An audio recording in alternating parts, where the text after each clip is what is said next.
नमस्कार दोस्तों, कैसे हैं आप सभी लोग। तो मैं आ गया हूं एक नया लेटेस्ट अपडेट और एक नई वीडियो लेकर आप सबके बीच।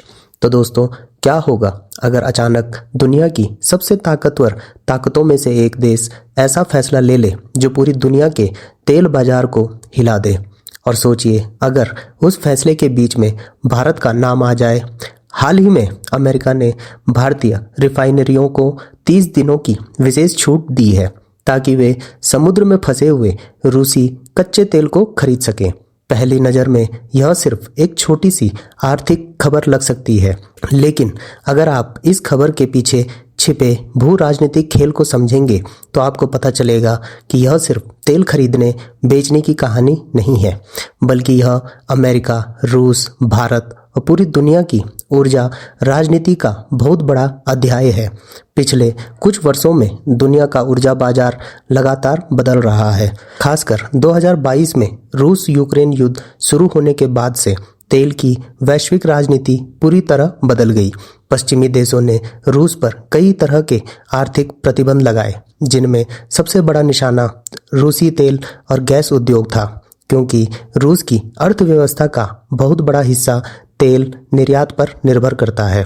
अमेरिका और यूरोपीय देशों ने कोशिश की कि रूस को तेल बेचने से मिलने वाली कमाई कम से कम हो, ताकि उसके पास युद्ध के लिए आर्थिक संसाधन कम पड़ जाएं।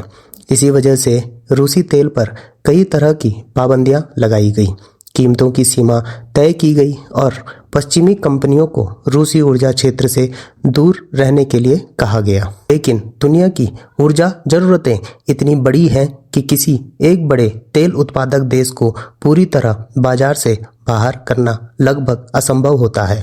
यही कारण है कि रूस ने अपने तेल के लिए नए खरीदार खोज लिए और इन खरीदारों में सबसे महत्वपूर्ण नाम भारत और चीन का रहा।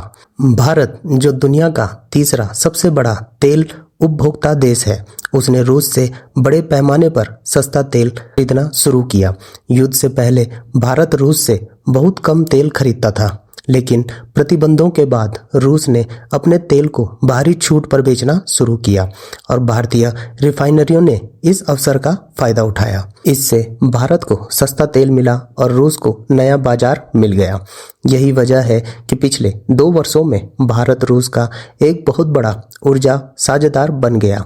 लेकिन पश्चिमी देशों को यह स्थिति पूरी तरह पसंद नहीं थी, क्योंकि उनका मानना था कि रूस को तेल बेचकर मिलने वाला पैसा युद्ध को लंबा खींच सकता है। इसीलिए समय समय पर अमेरिका और उसके सहयोगी देशों ने ऐसे कदम उठाए जिससे रूसी तेल व्यापार को सीमित किया जा सके। इसी बीच हाल ही में एक नई स्थिति पैदा हो गई, जब समुद्र में कई ऐसे तेल टैंकर फंस गए जिनमें रूसी कच्चा तेल लदा हुआ था। इन जहाज़ों को लेकर कानूनी और वित्तीय अनिश्चितता पैदा हो गई, क्योंकि कुछ कंपनियां और बैंक अमेरिकी प्रतिबंधों के कारण इन तेल सौदों से जुड़ने से डर रहे थे। अगर यह तेल लंबे समय तक समुद्र में फंसा रहता तो वैश्विक बाजार में सप्लाई की समस्या पैदा हो सकती थी और तेल की कीमतों में अचानक उछाल आ सकता था। यही वह समय था जब अमेरिका ने एक अस्थायी समाधान के रूप में भारतीय रिफाइनरियों को 30 दिनों की छूट देने का फैसला किया। इस छूट का मतलब यह था कि भारतीय कंपनियां उन रूसी तेल टैंकरों से कच्चा तेल खरीद सकती हैं जो पहले से समुद्र में हैं और जिनकी डिलीवरी अनिश्चितता में फंस गई थी। अमेरिका का कहना है कि यह कदम वैश्विक ऊर्जा बाजार को स्थिर रखने के लिए उठाया गया है, ताकि अचानक तेल की कीमतों में बड़ा झटका ना लगे। लेकिन इस फैसले को सिर्फ एक आर्थिक कदम के रूप में देखना पूरी तस्वीर को समझना नहीं होगा। असल में यह फैसला कई स्तरों पर महत्वपूर्ण है। पहला पहलू यह है कि यह दिखाता है कि वैश्विक ऊर्जा बाजार कितना जटिल हो चुका है। एक तरफ अमेरिका रूस पर दबाव बनाना चाहता है, लेकिन दूसरी तरफ वह यह भी नहीं चाहता कि दुनिया में तेल की भारी कमी हो जाए, क्योंकि इसका असर वैश्विक अर्थव्यवस्था पर पड़ेगा। अगर तेल की कीमतें बहुत तेजी से बढ़ती हैं तो इससे अमेरिका समेत कई देशों में महंगाई बढ़ सकती है और आर्थिक संकट पैदा हो सकता है। इसीलिए कभी कभी अमेरिका को अपने ही लगाए गए नियमों में लचीलापन दिखाना पड़ता है। दूसरा पहलू भारत से जुड़ा है। भारत की अर्थव्यवस्था तेजी से बढ़ रही है और देश की ऊर्जा जरूरतें लगातार बढ़ रही है। भारत अपनी जरूरत का लगभग 85% तेल विदेशों से आयात करता है। ऐसे में अगर वैश्विक बाजार में सप्लाई बाधित होती है तो इसका सीधा असर भारत की अर्थव्यवस्था पर पड़ सकता है। सस्ता रूसी तेल पिछले कुछ समय से भारत के लिए बहुत बड़ा सहारा बना हुआ है, क्योंकि इससे भारत के आयात बिल को नियंत्रित रखने में मदद मिली है।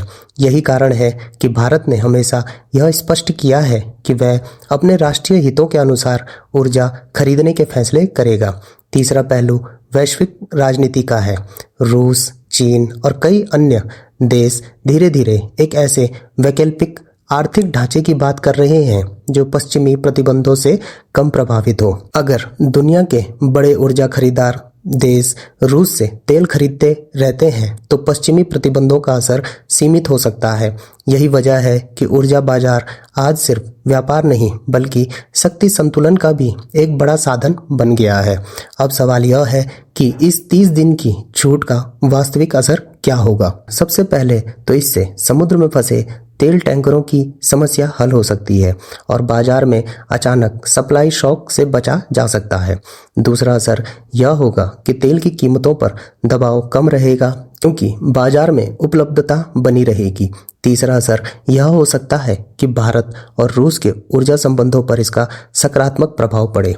हालांकि यह छूट अस्थायी है और केवल सीमित अवधि के लिए है, लेकिन यह दिखाती है कि वैश्विक राजनीति में अक्सर व्यावहारिकता आदर्शों से ज़्यादा महत्वपूर्ण हो जाती है।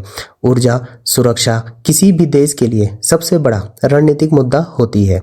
जब बात ऊर्जा की आती है तो कई बार बड़े देश भी अपने सख्त रुख में नरमी दिखाने लगते हैं।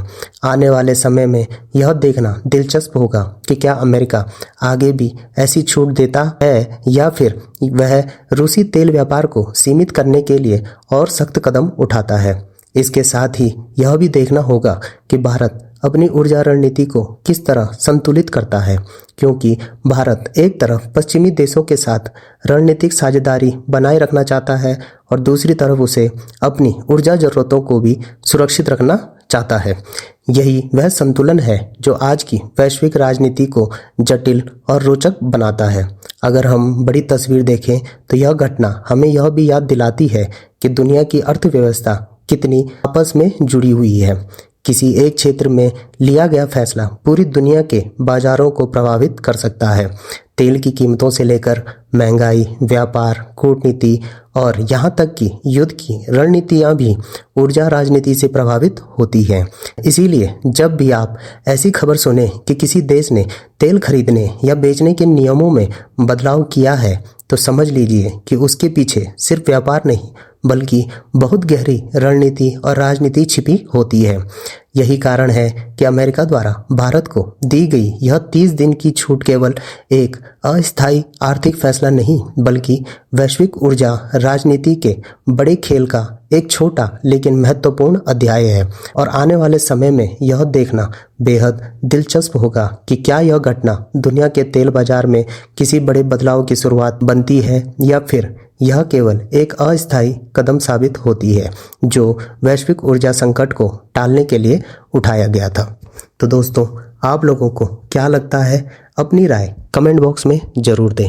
तो दोस्तों, आज के लिए इतना ही। मिलता हूं मैं दोबारा एक नए लेटेस्ट अपडेट और एक नई वीडियो के साथ। तब तक जुड़े रहिए। धन्यवाद। जय हिंद, जय भारत।